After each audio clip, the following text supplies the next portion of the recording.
2020-08 is in your packet, and I would be looking for a motion to adopt Resolution 2020-08. I'll make that motion to adopt Resolution 2020-08. I'll Is there a second second? that motion. Any discussion? I know I was a little long-winded in my speech, but I felt compelled. The reason why we're doing this is to shut down the town hall and government and as much things as possible. And if we do that, somebody's got to here pay the bills and run the town, so. Well, and without it, we might lose out on any type of federal aid. Possibly, if there's something the town needs to sign to get a grant, and we got to be able to do it. And if it's Yeah. not me, it's got to be somebody. Any further discussion? Did we have a second? We did have a second, yes, we did. All in favor? Aye. Opposed, motion carries. Thank you. Okay, now letter G, the COVID-19 policy. I did ask our department heads to comment. I'm glad that,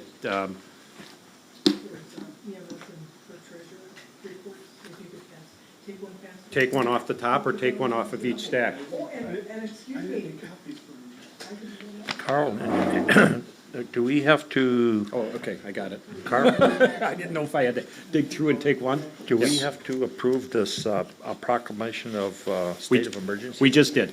Well, we We approved did, the that resolution, the resolution Is- approved, Is includes the proclamation Right. of state of emergency? right. Okay. I didn't know if they're two separate items. Yes, it's, the first item, it says, now therefore be it resolved, the town board of the town of Vernon does hereby ratify the proclamation, and then further resolved declares a state of emergency. So it does both. Okay, thank you. And so we will start with Assistant Chief Hayes and the EMS, Fire, Public Safety. And I'm going to be, like I said, thank you for coming. I'm going to be asking, and I did talk to Chief Feldy by telephone earlier today, and asking to make. So did I. That's the closest I want to get to him. Okay, that's good, and we're trying to keep our distance here, and we've got our supervisors spread out, so I like that too. But, you know, the things and the town board can chime in, but the things I'm interested in, do you have adequate supplies? Do you have adequate staffing? I think we are gonna close down the fire station if you haven't already, because we need to protect the health of our residents, and they may be in the back of one of your ambulances, and our employees and your firefighters and paramedics. I know New York City has hundreds upon hundreds of firefighters on quarantine, and we need to protect their health so that they are not on quarantine. If we get one or two on quarantine, we're in trouble. Yeah. I mean, and it's going to happen. Yes. So, first of all, before I even start, you all received this memo from Chief Feldy. Before I start going into that, and I'm going to go into each bullet point, just so it can get out to the community so they can understand what's going on also. I just wanted to put a shout out to the rest of the command staff, Chief Feldy, and Battalion Chiefs Justin Shopius and Jake Mahieski. Because of them and myself, we've tried to keep ahead of this. We've kind of been on the front lines and had a lot of this stuff done before a lot of other departments are now getting more involved in some of the things that are going on. So that's kind of the first paragraph Chief Feldy says is how proactive we have been. One of the first things we've done is we've canceled all contact with the general public in our station, and that includes tours, fire inspections, access to the training room, and this is done as an attempt to limit our exposure to the virus. The station is essentially closed to any non-essential access. We had asked that we didn't have any voting there, and we have talked to the Boy Scouts also, and they're not going to have any meetings in our station.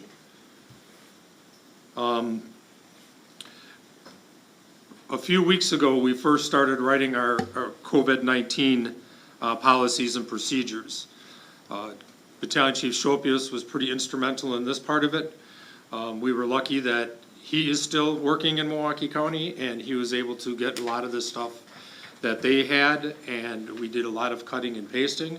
We didn't reinvent the wheel, but we made it Vernon's. As part of those policies, we also created several documents that our members can have that are laminated and in the rigs, so they know what the different responses are. Our responses are changing.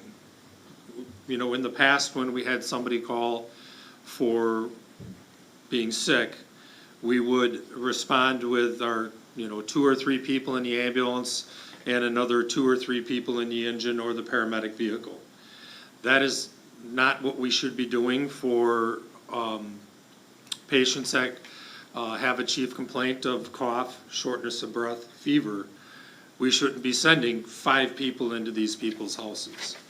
So now, with the recommendations of the CDC and Waukesha County, we are going to be sending 1 person in for that initial contact, wearing a mask and protective glasses, and if they find that this is possibly a COVID-19 patient, we're going to limit who was all involved in the treatment of this patient, down to 2 people.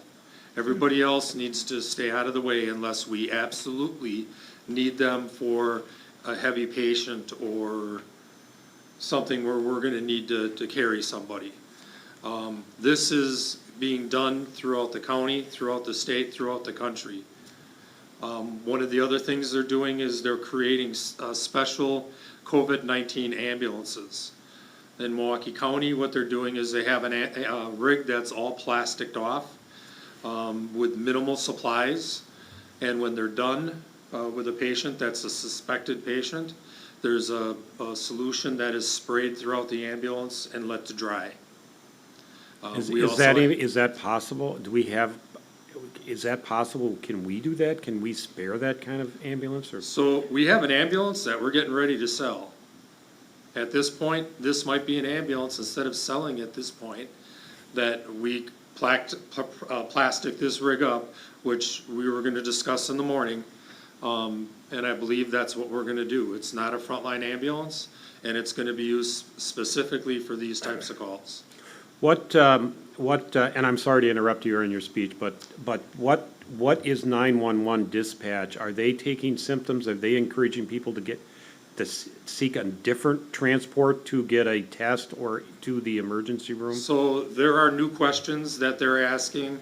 One of the things in the meeting today says, well, the problem is you could have somebody falling down the stairs and breaking a leg. They're still gonna ask, do you have a fever? Have you been out of the country? Do you have shortness of breath? Have you been coughing?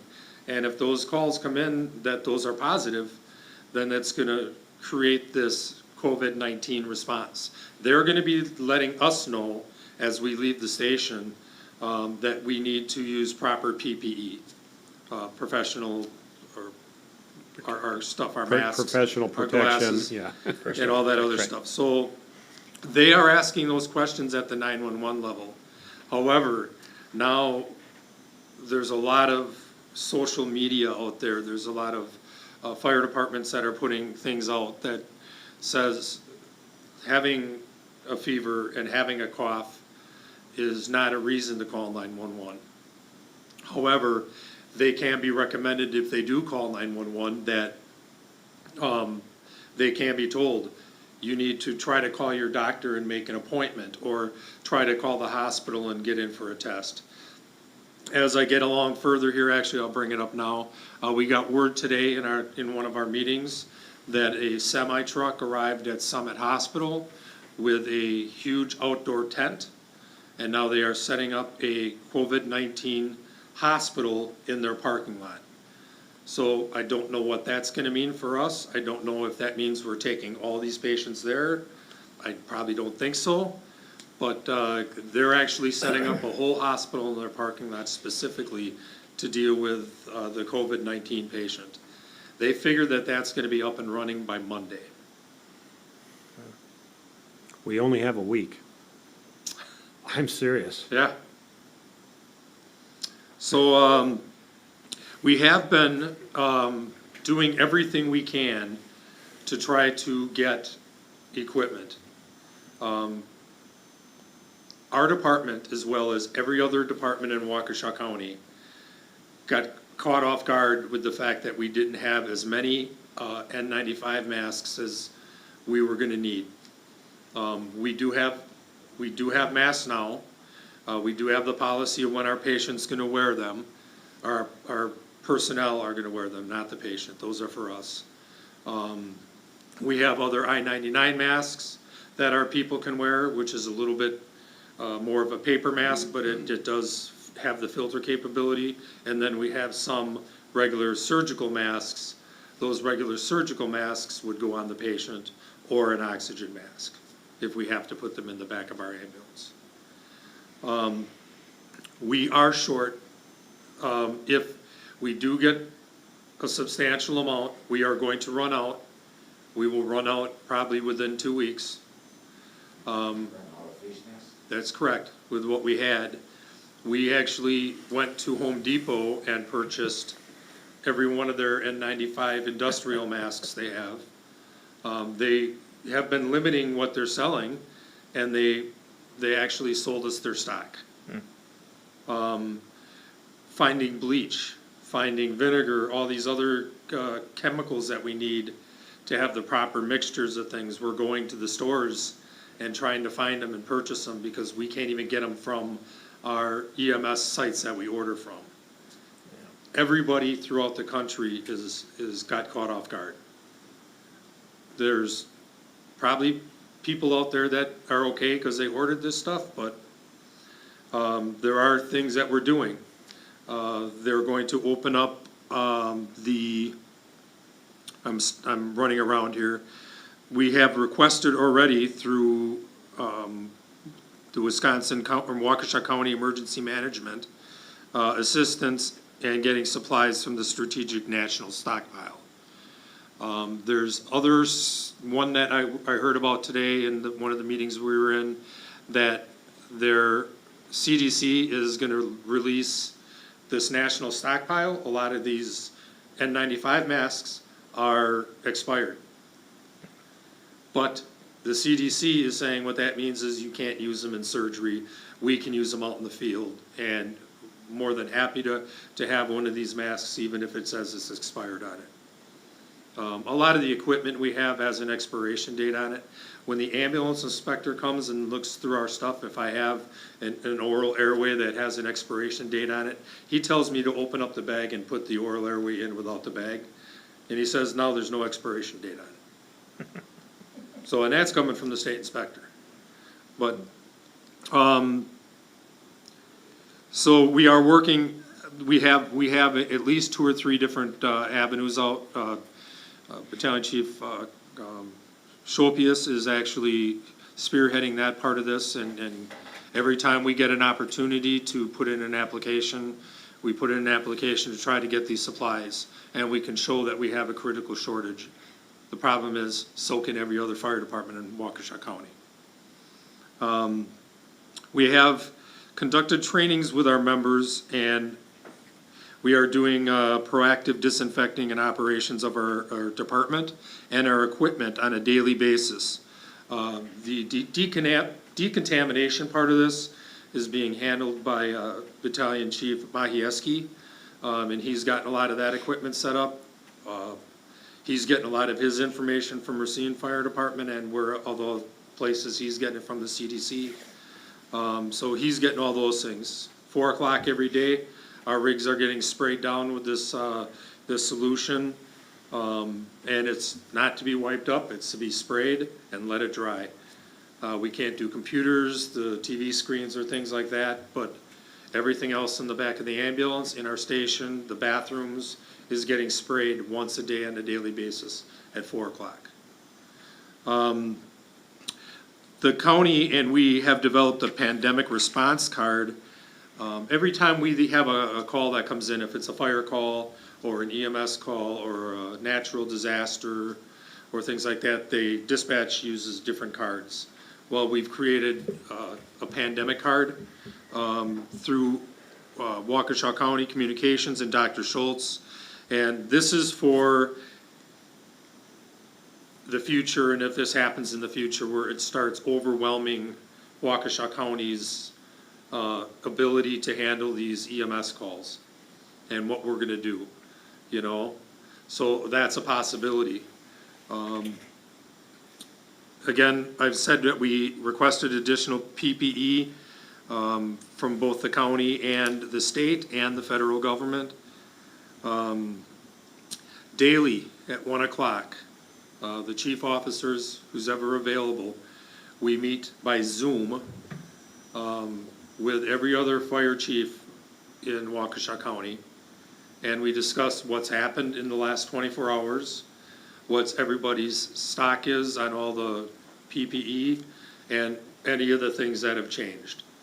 This stuff is changing daily, daily. I mean, today, the new thing is, if anybody does come into our station, including our employees, at the beginning of the shift, they need to be screened.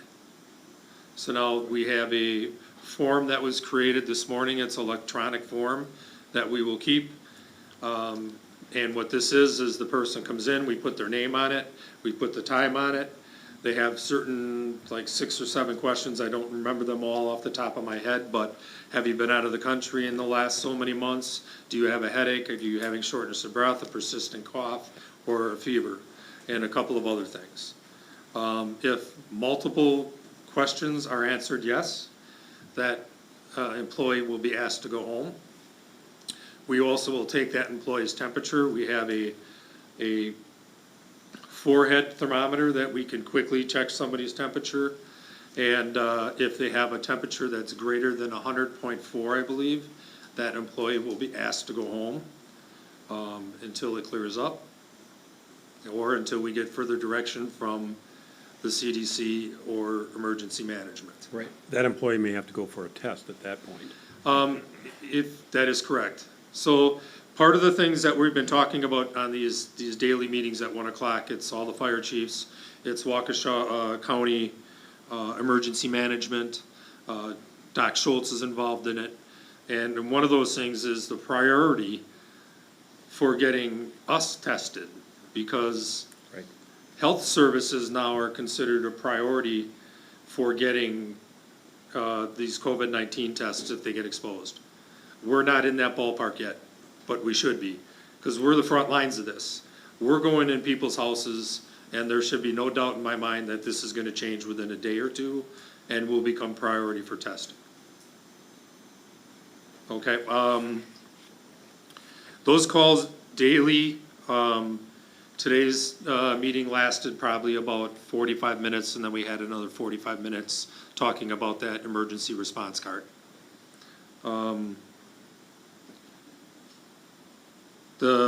Started the medical surveillance for our members, which is what I was just talking about. Evaluating the possibility of utilizing one of our ambulances for COVID-19 calls if need arises. And now I'm getting a text, so what is he telling me I'm missing? You told me to zoom on here. Are we back running here on YouTube? So- Excellent. Yeah, so now he's hearing me, so. These policies and procedures that we created, we sent to the county chiefs. The form that we created this morning for the surveillance of our people, we've sent that to the county chiefs. Now that's out to everybody. Everybody can look at this and say, hey, this is great, let me take Vernon off here and put Town of Waukesha on it. And that's the way we're all looking at this. We're all working together on this as a county. And if it comes down to it, if I run out of supplies, I know that I can go to X fire department and try to get supplies. I'm hoping we don't. We've had a possible 2 calls that we were questionable about where we used our protective gear. But like I said, now it's a changing game daily, where we're gonna even limit it more, even the response, instead of the engine going, now the ambulance will go with 1 person in one of the 10 car or 88. Some ambulance services are actually limiting who goes in the house skill level wise. We haven't quite gotten to that level yet, but they're not letting their paramedics go into these houses. They let their EMTs go in and make that first original diagnosis and That's important. which isn't a bad idea. Well, it goes to the skill level required for the medical emergency. Yeah. If you've got a 911 with, fever, shortness of breath, and coughing, possible COVID-19 patient, they just need transport. There's very little a paramedic can do to help that person. We're not gonna do So, anything for them, right. unless it's a severe shortness of breath. Where you have to trach We're, them we're or gonna be something. giving them breathing treatments or things like that, and then even that, they're telling us we shouldn't be doing, because then that's coming out into the air around us, so. Like you said, it's something you've never done in all my years in the fire service, this is new to me. It's, at first it was hard to believe, Yeah. but, I'm taking it very seriously now. We all do. One of the things that you were talking about is applying for grants. We were talking today that there's one that he was actually looking at a staffing thing where they're gonna pay if we actually bring people in that are specifically doing this. But that may be more of a countywide issue, I'm thinking, where we may have a town of Waukesha person or a McWanago person working with a Vernon person or whatever in one rig. And that's going for, okay, Alex says since 1908, this has never happened to me. Trying to be funny. It was my birthday the other day, so. 1908. Well, let's Yeah, let's he's call trying it to say I won't. 1918, how's that? Where we did have the same kind So, I guess you know. one of the main things the last and final point I wanna get out is, the town residents, the people in our community are gonna call 911 and we're gonna respond. We're gonna continue to respond and they're gonna get the best possible care they can. We're not trying to belittle any call, but we're going to take our precautions. If we do find a patient that we are suspecting of having this, we will either put an oxygen mask on that patient or a surgical mask. They will get a mask also. So I'm not trying to tell people not to call 911, but just remember that 911 is for emergencies. If you do feel you possibly exposed to COVID, or you may have it, that, the first call should be to your doctor, and from there, you can try to figure out where you can get tested. The first call shouldn't be to 911. Guys have any questions? Well, I think it's important for the public, for the non-CO, the COVID-19 people, that they feel safe calling 911 and not getting into an infected ambulance or treated by a person, a paramedic or EMT that has been exposed to the COVID-19 virus. That's what I worry about I worry about not only the people with the virus, but also all the other medical conditions that you would always have, whether it's a heart attack or whatever real emergency you might Right. have in transport. And those people should feel confident that they are not going to get, on top of whatever emergency they have, a virus. Right, and like I said, with all of this stuff we're doing in the back of those rigs, and after every call, everything's deconned. Don't get me wrong, we don't just spray it at 4 o'clock. Everything is deconned in the back of those rigs. I anticipate things changing tomorrow. We have been writing directives, or Chief Feldy has been writing directives. I think 4 or 5 of them this week alone, because things change so much. So we're following every recommendation that comes through. All these rigs are deconned at the end of every ambulance call, whether or not, if it's just a stub toe or whatever, it's getting cleaned front and back. And then at 4 o'clock, every day is when that whole rig's getting sprayed. What Our happens, rigs are clean. what happens to the individuals too that are responding to a call, concerned for their safety and welfare, okay, of not picking this up? So are you saying that if I had 2 people that go into a Residents, possible COVID-19? yes. Okay, so, immediately after those guys get done with the call, they need to decon themselves also. But they should have been wearing the proper, PPE PPE, equipment. okay. A mask, a gown for the patient, or Got it. for the attendant in back, and eye protection. Okay. If they are wearing the proper PPE, When they get to the hospital, they take it off in a certain way. It goes in a certain container. They clean themselves up, they wash their hands. There should be no worry of exposure to those people. We will keep an eye on them. As you mentioned earlier, there's thousands in New York. There's smaller departments, I forgot, Washington, they have 150 firefighters in one department that are all in quarantine. So, you know, we want to avoid having to put people in quarantine, and the way we do that is ensuring that our people have the proper PPE. And that's where it's gonna be a challenge in the future if we do not get some of these supplies. And on the grants, and I know I've talked to Clerk Shu and maybe DPW Director too, if we're spending any additional time and money on the COVID-19 virus preparation or responding to calls, I think if we can log that in, I think it would be very helpful for future grant money. I think we will keep track of every extra hour. I can Yes. guarantee you that at least the four of us have put in some really terrible hours lately, and rightly so. You know, I mean, that's what we're here for, and we want to get through this like everybody else and get our people through it. Are you, Chief, are you reducing staffing levels at all in order to get away from exposure, maybe internally exposure or anything like that? So our staffing at the station is 5.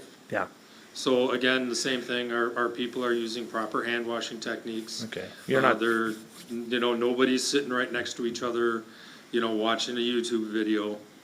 Maybe they are tonight, I don't know. We have enough computers at the station. We try 6 to feet. keep everybody, remind them they need to keep their social distance. right, It's hard to do in a firehouse, right, you know? Right. You know, so, that's what we're doing. As far as decreasing our staffing, that's not on our radar. okay, Increasing our staffing is something we may have to look at in the future. okay. And if we do that, we have to look at other options, maybe actually putting Station 2 up and running. Yeah, so as Chief's saying, right now, COVID-19 is pretty much what we're dealing with on a day-to-day basis, every day, you know, 24 hours a day. But if we get a fire, we still gotta go to that fire, and if I have decreased staffing, then I'm not gonna be able to put that Okay, fire out. all right. I was just wondering if that was contemplated. Is that where you'd call in mutual aid?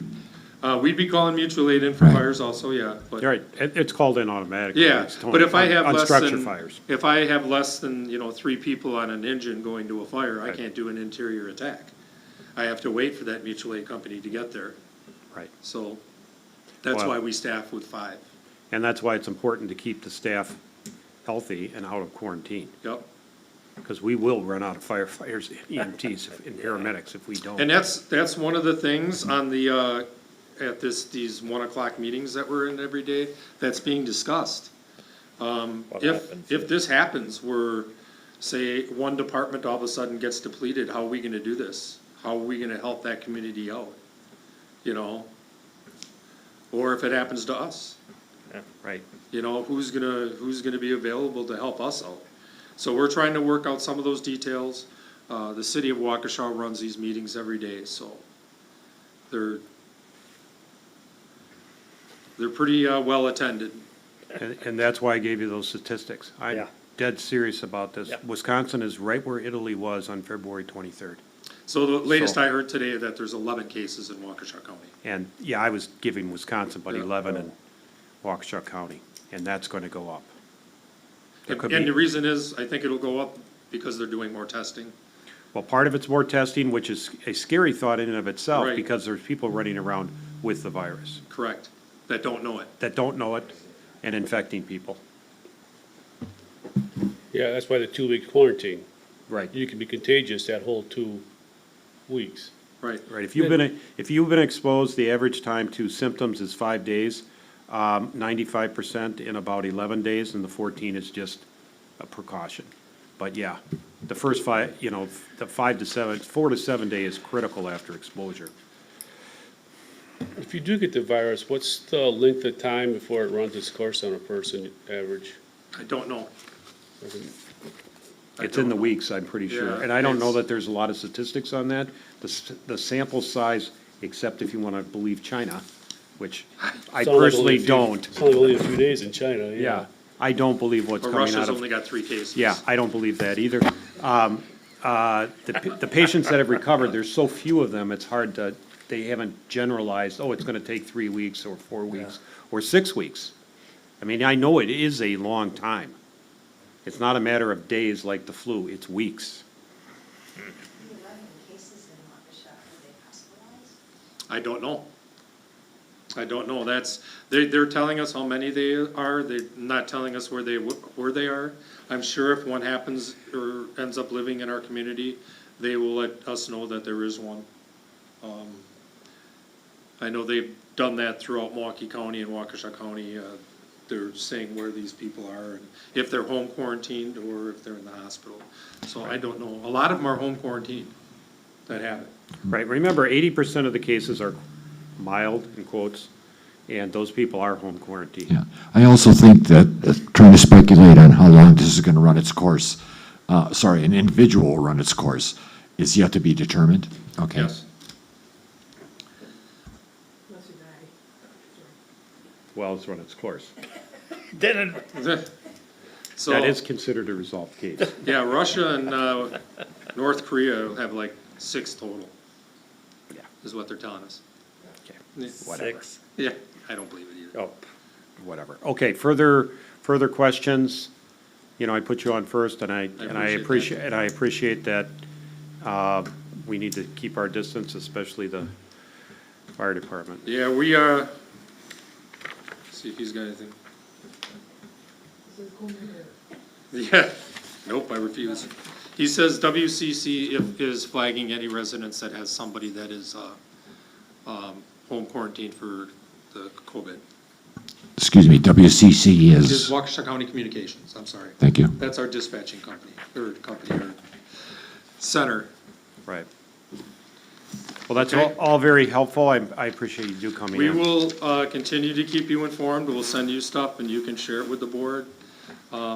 Right, we'll have, It's gonna be, you know, right, it's gonna be the long haul. it is. We're It's- here. This is not days, it's weeks, maybe months. So, Thank you. Yep. thank you. You guys have a good day. Stay healthy. Stay healthy. Next up is recreational program protocol. I'll let Clerk Shu just read the statement from Mike. There was no need for Mike to come down. Right, we posted immediately when the schools indicated that they were closing till April 6th.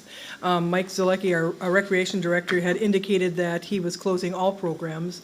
We posted that on the website and Facebook, which, believe it or not, for those people, that Facebook feed to them is critical. So they realized that everything's on hold till April 6th. After April 6th, Mike's in contact with the Mowanago School District, the CDC, the Emergency Government, all the reporting agencies Mike's in contact with, and he'll let the board know, what's happening in the rec department. But as for now, everything's on hold till April 6th, and he'll get back to you. Yep, and it's important to be in contact with the participants and residents as well as the board, so, the board doesn't have to know first. Just keep us informed. And Mike is also communicating with the coaches of those teams, so they're not only getting it on the website and Facebook, their coaches are interacting with the parents also through, via email. Okay, thank you. DPW program, protocol, Mr. Henneberry.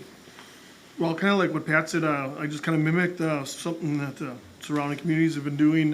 Talked to New Berlin over there, a little bit of Village of Mukwonago, Muskego, Waukesha. Just the basic guidelines of, I kind of came up with a thing similar to what New Berlin had here was, which was a little earlier, so they got before an outbreak procedure, which requires, the washing hands and hand sanitizers and whatnot, wiping equipment down and basic general cleanliness around the shop. I also encourage, just to do a little more cleaning if possible. Well, with 4 people by us, we don't have a lot of interaction, but a lot of our tasks, we do need multiple people to do. So, but we're trying to keep them separated as much as possible. Pretty much just checking them, you know, if they don't feel good, don't come in, you know, and pretty much after, if, like, we're at the phase now, beginning of an outbreak, is trying to keep them performing individual work that they can do on their own. Try and keep them 1 person per vehicle, if, you know, possible, and only in emergency situations where they need to get together. You know, if they have to do that, they have to do that, but pretty much just trying to keep them separated. Also limiting any kind of, we've got the building locked down in the back, deliveries, and, you know, limited to public access. We just tell them to leave the deliveries outside. We're not allowing them in a building at all. We just have everything on lockdown. Trying to work with these guys if they have any other communities that need any kind of help or whatever. Just like I say, it's a day-by-day basis, trying to keep up on what anybody needs as far as, you know, equipment or anything like that. But as much as, it doesn't pertain as much as the fire department and paramedics as much. We don't have a lot of interaction with the public as much as they do, obviously, so. I did talk to you earlier this afternoon. You've got adequate supplies. Like, you know, we're mostly concerned about the fire department, but. Yeah, correct. And staffing, I know the children are out of school and there may be stresses on, you know, particular employees. And I would, you know, urge you on your staffing if you can be flexible and, you know, if the employees, you know, our employees need to, you know, take care of themselves and their families first. And we would understand if they have to miss work, but and, you know, it's on the agenda later about our leave policy and so on. But if you could, you know, maybe we'll have to think about more flexibility, going to reduced hours, working from 6 o'clock to noon so that they can go home in the afternoon and trade off duties. And, you know, I think we have to be flexible and creative at times. Because Right. I do know, you know, your crack filling, you need a certain number of guys to do it.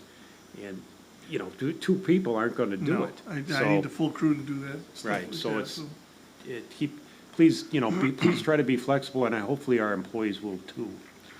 Right, and that, like I said, that did happen this week with, you know, the closing of the schools early in the week. Everybody was scrambling, what do you do with these kids? You can't leave these kids at home.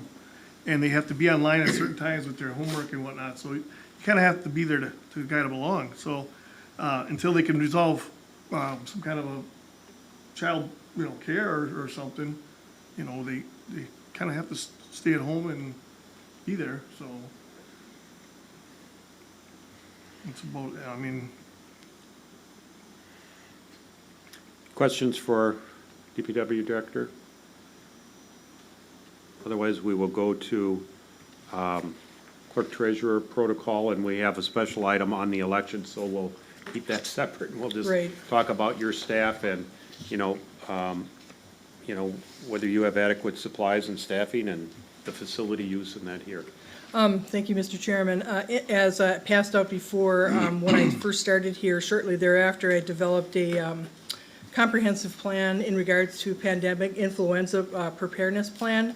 It's very detailed and comprehensive. I won't go through that, but it outlines everything that has to do with our offices. As far as protocol goes, obviously, we're monitoring staff and their family members. If there's somebody in their family, extended family members, I really don't want that staff member here because if it's in their immediate family, so I've assured my staff that if they need to be off, we totally understand and support them. They've been troopers throughout this whole issue here. As far as protocol, I have daily updates from the CDC in the state of Wisconsin, Health Department, the Wisconsin Elections Commission, the emergency government, Waukesha County Emergency Government sends out constant updates I've been in personal contact with Senator Craig and Representative Chuck Wiggers through email in regards to some of the issues. I would stress, we try to put as much on our website as possible, but on a local, small website, we always defer to the larger governments that have the most comprehensive update information related to what's happening, not only on a local level, a county level, state and federal.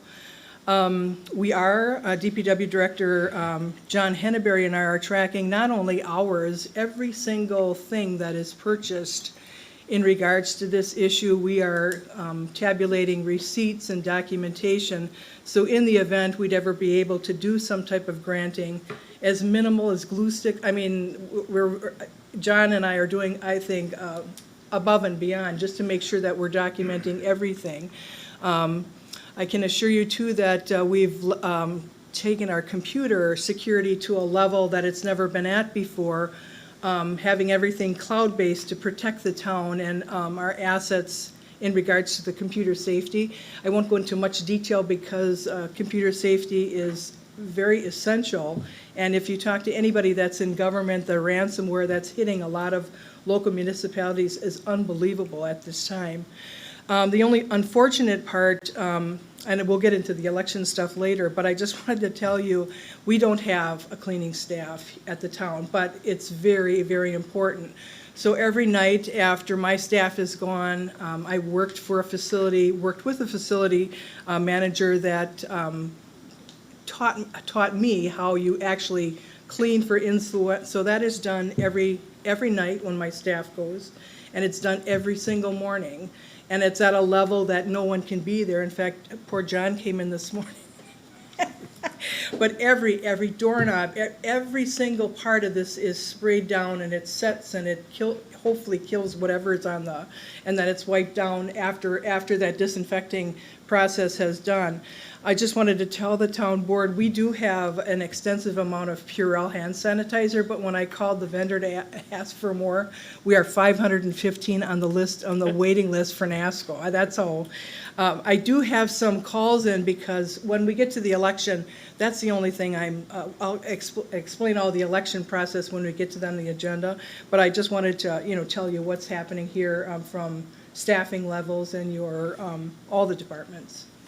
Now, your staff does deal with the public, mostly absentee ballots from what I can observe. Are we screening them in any manner about, headache, cough, the fever is a big one, of course. I mean, I'm concerned about, John, your DPW workers as well. They shouldn't be here if they have a fever either. Correct, yeah. But, part of it is not only the health and safety of our employees, but also the public. And that's a huge, not only obviously your staff is, critical to you, but the voters too. We've gone when someone does say they're not necessarily ill or compromised and they insist on, I've been actually delivering actual voter absentee paperwork for elderly people because they can't get on a computer, they can't go on WisVote. So I'm delivering some of those things so that they can. I've done a ton of curbside voting in the pouring rain today. We're trying to do everything we can for anyone that is either elderly or has any type of compromised position as it relates to their health. And I know the chairman was here today. I mean, we have well over 900 absentee voters, and we really haven't advertised except for the fact on our website that we are doing absentee voting. We started on Monday, and we're doing disinfecting all the pens, the glues, the countertops, doing as much disinfecting as we can. My staff is at a level except for when we cross in the office because it's so busy and it's such a tiny place. We try to keep even the voters, they're in here as spread out as possible. We don't even want people coming in. You can only have one voter really, and coming in to register to vote. We try to limit that as much as possible. But when a husband and wife or father and son or come in, they usually want to stand together. So we're trying to do whatever we can. Well, yes, and I've also observed, and this is a credit to our residents who will allow two people at the window and they will stand outside and stand further away, they will self-distance themselves, which I think is fantastic. You know, husband and wife, they live together. It's not gonna matter if they stand at the window together, okay? Right. But, The family I members. am concerned about our staff and coming into contact with someone who might be positive. They may not know it, and you know, the coming out to people's cars and houses and so on, I'm getting more and more concerned about that you may be quarantined because one of the people that you've contacted or one of our staff people here are now quarantined because there has, you know, if one of the people you come in contact with turns Right. out to be positive, you will be quarantined. Well, and the other And issue. the public would want to know that because if you come in and have exposed, I don't want to be anywhere close to you. Right, right. Well, I normally feel that way most of the time, Mr. Chairman, with Well, you. I just had to zing one. The feeling is mutual. But we also, too, I did put a phone call into the the Wisconsin Elections Commission, because as much as you tell people we have the glue sticks, we mailed over 250 absentee ballots when we first got them, and asking people to use the glue sticks, but we have no idea what's coming back to us. So I asked if we could actually microwave, probably sounds silly, but microwave those absentee ballots so that if there is a virus because it's one thing what my staff is, but when you get into an actual election process, if what is going to happen, thinks is going to happen, there's gonna be a tremendous amount of absentee ballots, and not knowing what's coming to all my election inspectors. And when this first happened, I called Alex right away and said, there's no way we're hosting an election at the fire department. And we're in the process now of I'm meeting with my chief inspectors tomorrow to see what alternatives we have. I've got a call into the school. I mean, we might end up having both polling locations here in the garage. I mean, there's just not alternatives. We don't have any community center, and it's probably gonna be not very clean, but. You know, Karen, with the absentee ballot concern that you have, actually the same thing happens with the regular ballot. Because the person takes the ballot and puts it in the machine, okay? And they've had it that whole time that they're in here, and if they're infected, the Yeah. regular ballot The could bigger be. issue is what happens on that glue stick. Oh, I or if they understand rip the that, end- but That's what they're you most missed my concerned point, but about. if they sneeze on it and it goes into the bin with all the other ballots, Well, hopefully people, election inspectors will be wearing gloves on that day. You know, I mean, you would think, I'm providing all Well, that information. I mean, those materials, except for I cannot get the wipes. The wipes. Everybody's out of that. Okay, let's Quick put the response. elections back on the, you know, the voting and so on. How about use of town facilities? We've canceled, closed down, there's no public use other than essential. Is that correct? Yes. Okay.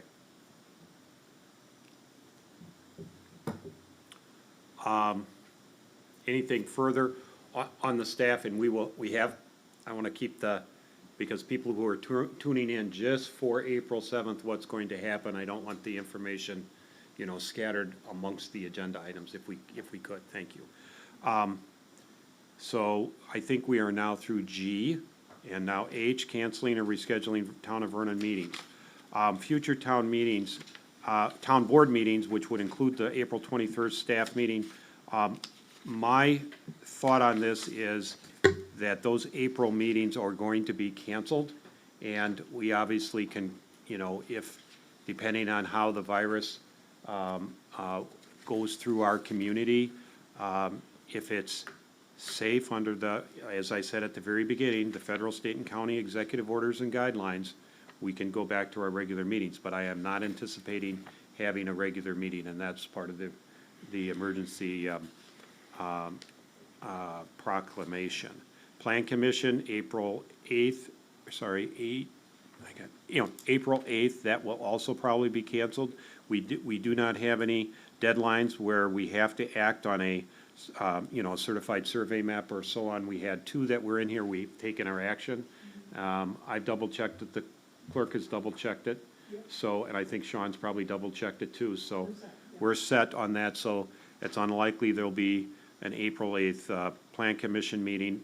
That actually has probably more of an audience than a town board meeting, although, you know, the public is welcome, and that's why I was counting people today. I mean, this town hall is not very big, and we should stick to the 10.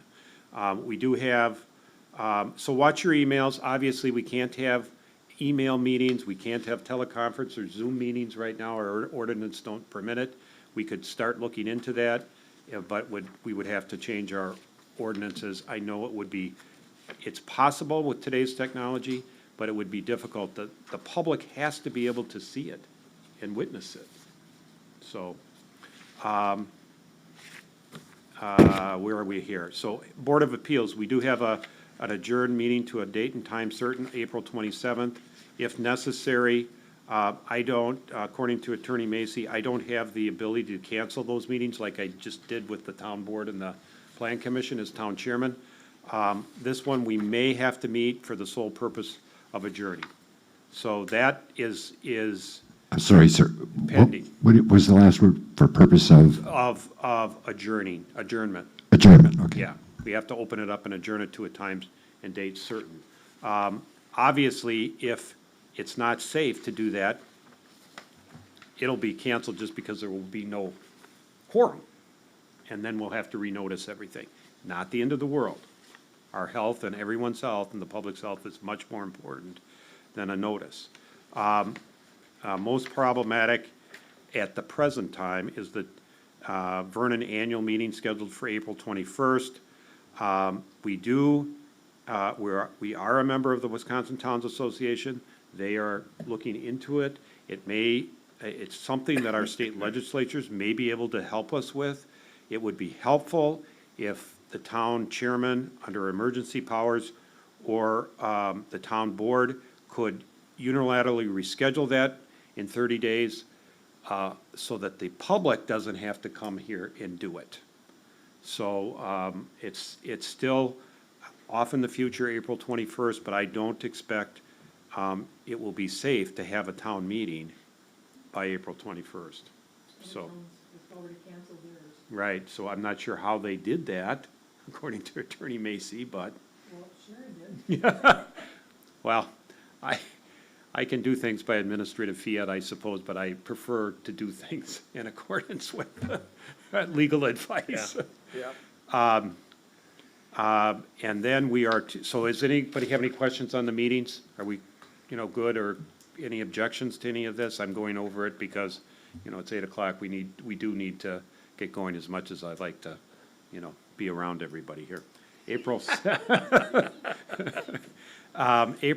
election plan. So here's the election plan, and you can update us on what you're hearing Yeah, from the the only state, way- from the state of Wisconsin, and so on. I've been talking in, like I said, with Senator Craig quite oftenly, because this is a huge issue, and you saw by the newscast, there was a special webinar done by the Wisconsin Elections Commission in regards to the possibility of canceling or delaying, and that is not going to happen unless there's martial law. The state of Wisconsin is not going to, or something significant really happens. The governor, the legislature, the Senate, they all agree that this election is going to go forth. Like I said, I've been working with John, the school district, to see if we can get another location, because the fire departments are not available to us. We'll just have to, as soon as we secure something, the Mugwanago School District will not let me know until March 30th. They actually have to have a board meeting to see if we could use Big Bend Elementary. But my other concern of using Big Bend Elementary, if the students are in school, I wouldn't want to put the students in a compromised position also. So it probably will end up that we'll be using the garages for the elections on April 7th. What's that? And outdoors, the air, Hopefully it's warmer. Yeah, that's the only thing is. Right. Well, So- I think, so there's two, to me, there's 3 takeaway points. Number one is that in all likelihood, April 7th election is on. Number two, if you vote at fire station number 1, please, look at the website and wherever else we can post it, banks, post offices, because that polling location is going to change. Right. Is going to change, Yeah, I've heard. it's not going to be there for Right, sure. it's not going to be there, so it is going to change to somewhere. The problem with announcing it's not going to be there, I can't tell people where it's going to be. Right. John and I walked through the garages today. I mean, it's not gonna be pretty. I mean, no offense, John, and it's a garage. It's a garage. Right. But, you know, It's got equipment in it. And the third takeaway is that if you can vote absentee or early vote in the Do that. lobby, do it. Yeah. And we would encourage everyone to do oh, it. absolutely. And I think Vernon's really doing a good job. If we stay at the pace that we're at, I don't think anybody will be, and if they do come to the polls, I hope they understand there's gonna be, because I'm gonna have to limit the amount of people. You can't have Right. hundreds of people sitting at the garage. They're gonna have to sit in the car. It's gonna be very, very long lines. It's gonna be very cumbersome. So as the chairman stated, if you can absentee vote either in the clerk's office, one of the requirements under the state statute is all the clerks in Waukesha County did throughout the state, did their legal notice in regards to what your what your absentee hours are going to be. I always put in there by appointment. I've got people coming in on Saturday. I have some law enforcement officers that are coming on Sunday. If people can't make to 8 to 3:30, please call me. I'll stay late. I'll come on Saturdays. I'll do whatever I can, so that if you can't make the 8 to 3:30, if you call me by state law, I can meet you at any time.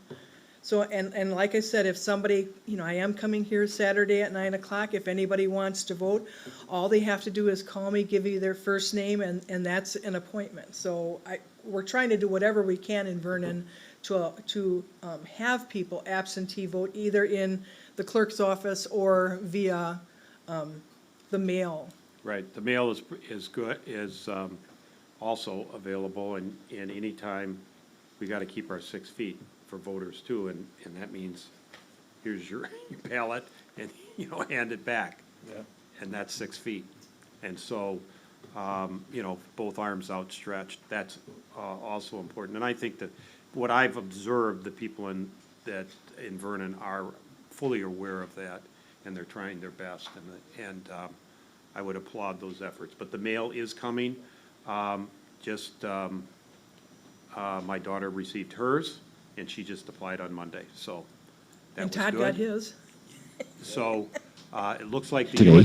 it looks like the US mail is working, but it's also important for the people receiving their ballots through the mail Get 'em that they back. either mail them back immediately, or you can hand deliver them here, you can put them in the lockbox out there at any time, Yeah, right? or the mailbox, the big gray mailbox when you first pull into the town hall. Both of those are secure locations for ballots. You don't have to, as the chairman stated, you don't have to come here during normal business hours. Those are available 24/7, Right, and no one's there to cough on you or. right.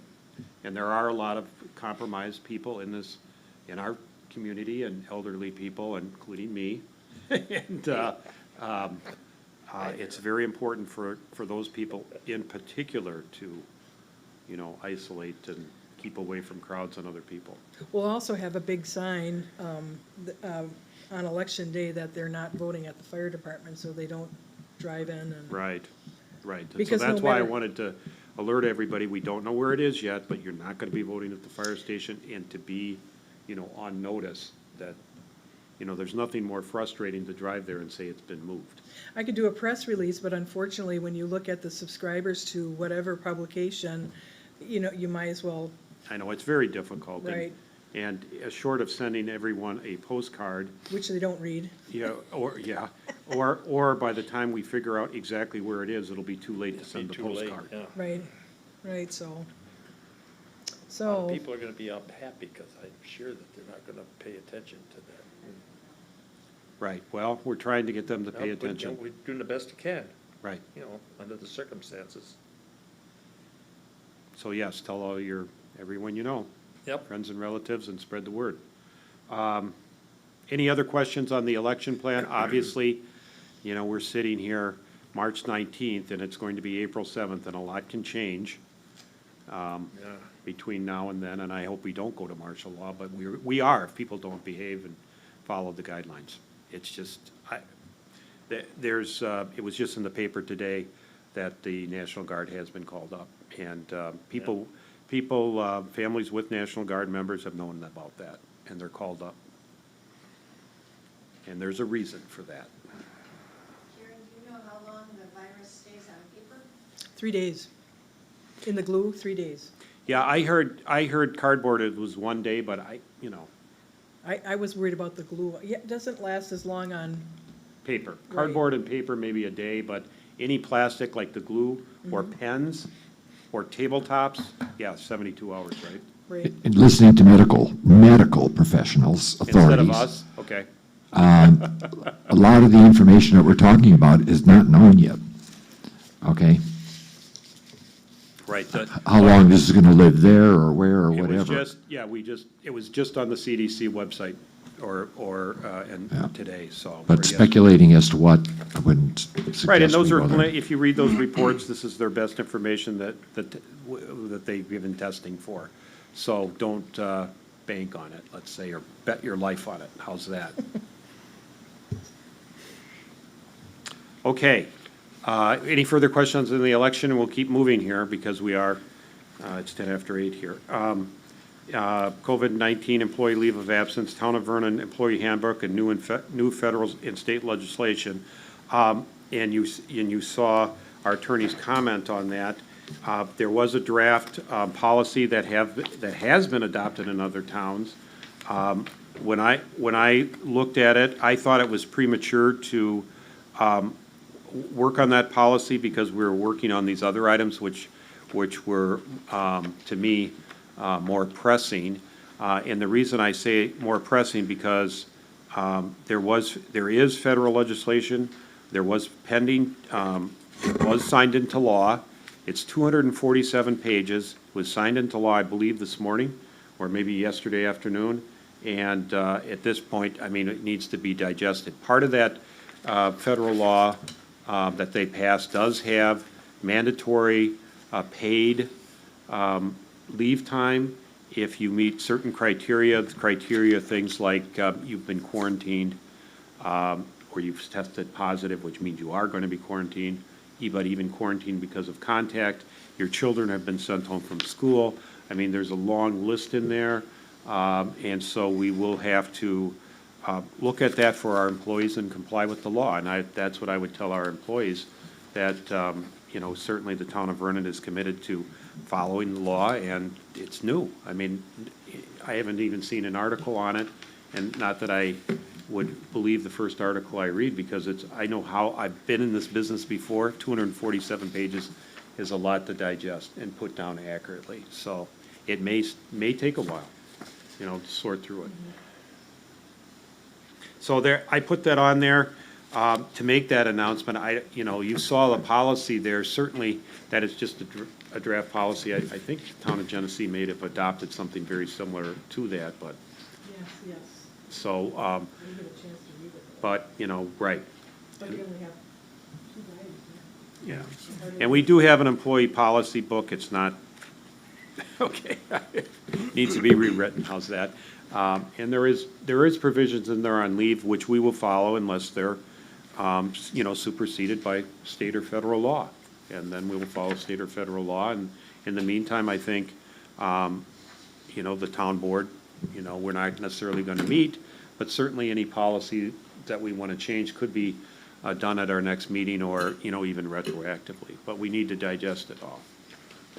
So I hope that helps everyone at town hall and as far as our employees go. I mean, we're concerned about their health and safety too, and their family situations.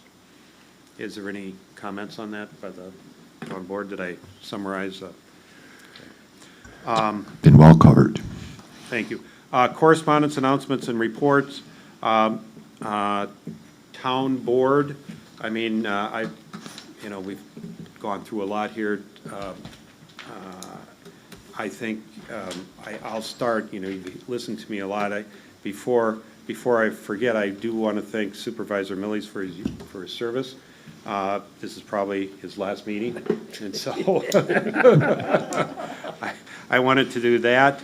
Reemphasize that, if we get a shelter-in-place order, that means stay home, that means stay home. And it's very likely that we are going to get those. New York City's got them, San Francisco has got them. San Francisco is so bad that they have to share ventilators in the hospital now, between two patients. So we absolutely need to follow, as citizens and residents, the health protocol. Take care of yourself, your family, your neighbors, if possible, if they're in need. There's a lot of things, younger people who think they are invincible, although the younger people are getting sick, and they are going to ICUs. There's things that they can do for their elderly parents. They can make the grocery runs and so on. So it's their time to step up. And as always, there are those who will take advantage, bad people that take advantage of the situation. The number of scammers are out there, and they've already been, I know I've heard from the Waukesha Sheriff that it's up. And so be careful with scams, and they prey on elderly people and so on. So those are my comments. I hopefully, as a society, we can make it through here, and I know we can. So, Supervisor Millies. I'd just like to thank the residents for allowing me to be their town supervisor #1 for the last 8 years. I've enjoyed my time on the board. I'm not saying I won't return again someday. That I do enjoy it. I just kind of need a break right now. And looks like it might be a good time to get out of town government. I'd like to remind people, wash your hands and make sure you take safety precautions, even though you may not think they're necessary. Be on the safe side. Thank you. Supervisor Wilding? Yeah, I just want to emphasize what Jeff said, and also, just a matter of fact, I brought a couple of calls regarding the coverage of our meetings, and I think it was addressed this evening. In regard to YouTube, people indicated that they were having difficulty bringing it up on YouTube, and I don't know what the problem is, but, in regard also to Channel 25, have we been off the air occasionally on 25, Karen? We're not on channel. Or Aren't we still live during the meeting? That's the only time. Yeah. that's Yeah, it. only live during the meeting. Remember okay, when- maybe that's why they were it's not expecting on it to be on the loop Yeah, or okay, something okay. when they Yeah. called, But anyway, after this is all over and done with, should really seriously look at our communication to make sure that everything's up to snuff, because it's really important. I think the majority of people that watch every week or every meeting come to look for these meetings, and if it's not there, they get upset, and that's when they call. So, other than that, everybody stay safe. Okay, thank you. Supervisor Mahalik? Thank you. I would like to remind all the residents, or refresh the memory of residents, that if you need information as to what's going on in the town of Vernon regarding everything that we've talked about at this meeting, go to the town's website. It will be posted with whatever information is that you need to know. And we were talking about the election location, good spot to check it out. The people that have voted here at the town hall, I think, Karen, I'm correct in saying that they're going to continue to vote here. It's just the people at the fire station that. And then I'd like to take a moment as well to thank Supervisor Millies. Okay, we haven't known each other that well, but I think we've had good chemistry, and I appreciate that. Supervisor Dashik? Well, everything I thought to say has already been said. So I don't have anything else at this time. Okay, we will not, Clerk Treasurer. Oh, just echo ditto everything that the board member said. And Jeff, once again, thank you for a great 8 years. It's been fun, and I hope to see you again. Thanks again, Jeff. And DPW Director, I think you've given your report. Okay, so we will go on to finances, accounts payable. No, this was in my bag. So we've got accounts payable batch 2020-0319. I'll make a motion to approve batch 2020-0319 in $73,596.11. I'll second that. Discussion? Yes, I have three that I'd just like to ask. It's called IONOS, INOS. I am responding. That is to the phones of the fire department members. When they get a tone, it goes right to their cell. It's called I am responding. Oh, okay. I've got two other quick ones. Right, I had the same question. They have a 5-year contract. This is their 5th year, so.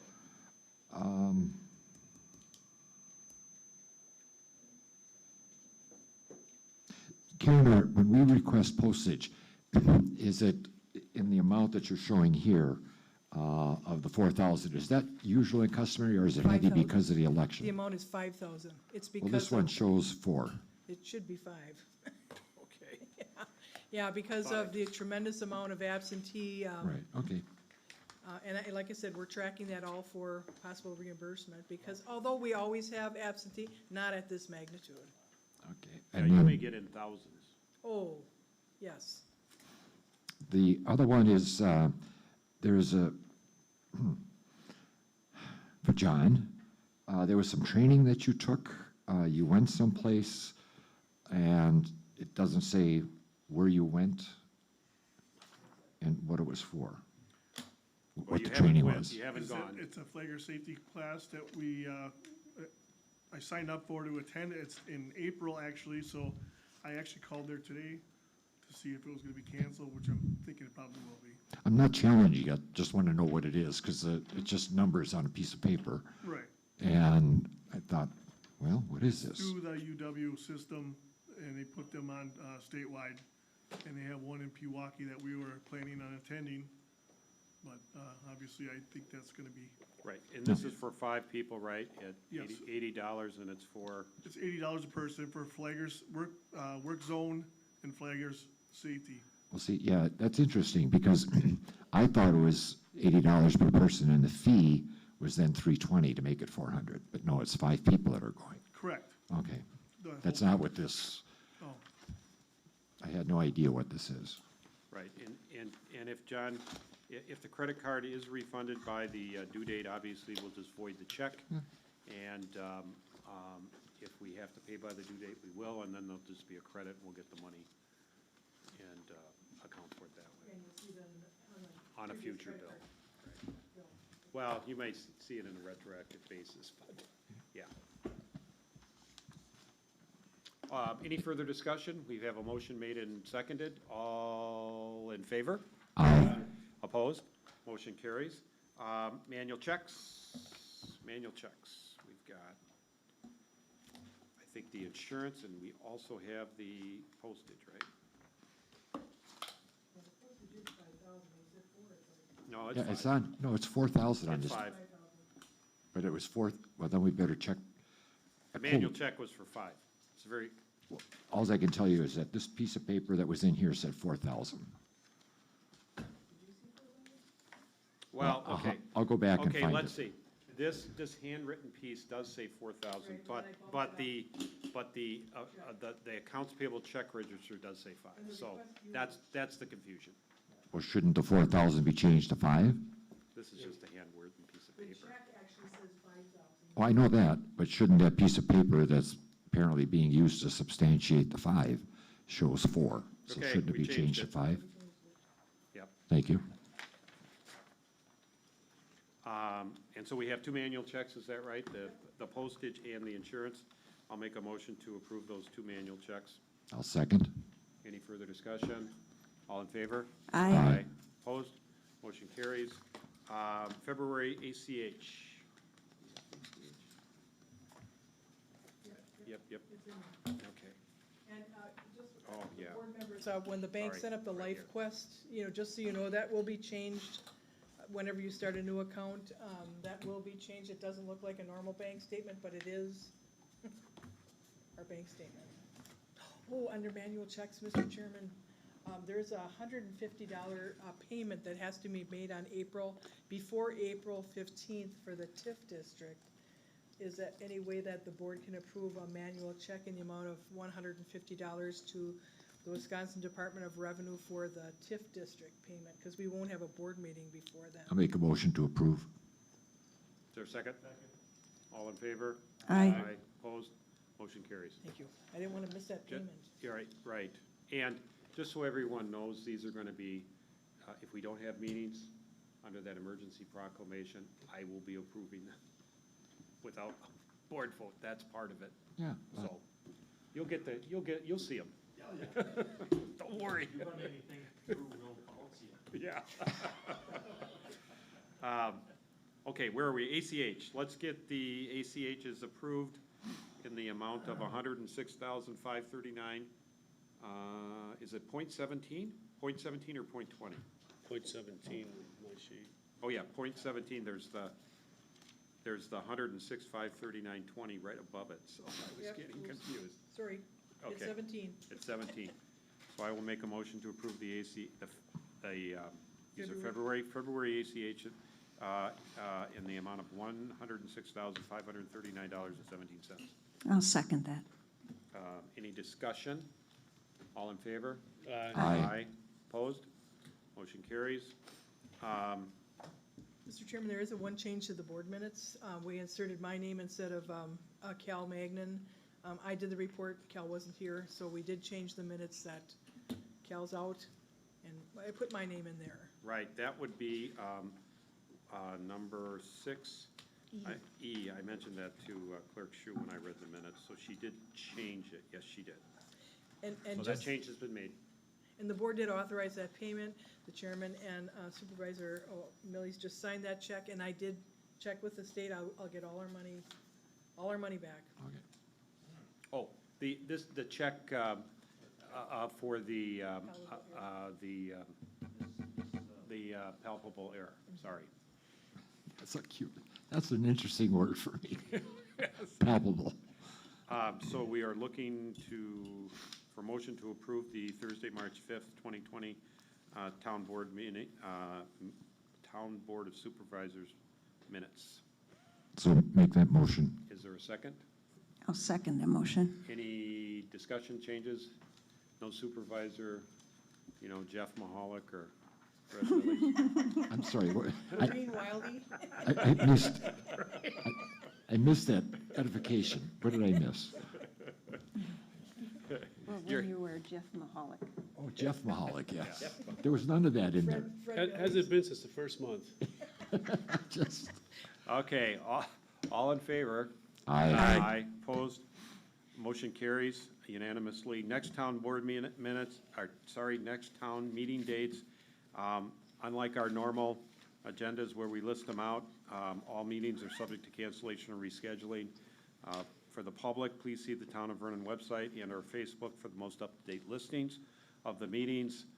Town supervisors, of course, will get emails from the town clerk if and when, I shouldn't say if. We will convene. I am optimistic we will, and we will get through this virus, but it just might be 2 months, and hopefully no more. Otherwise, no public is here. I make a motion to adjourn. Is there a second? Second. Oh, let Jeff make the second. Oh, yeah. He should. Yeah. Sorry, let me withdraw my You should motion. make the motion. I will, the chair will recognize the motion being withdrawn. Is there a motion to adjourn? So moved. Second. Is there a Jeff seconded it also. Yeah, you can move in second. No, Fred Millies, yes. All in favor? Aye. Aye. Meeting's adjourned. Please be safe, please stay healthy. 8:20.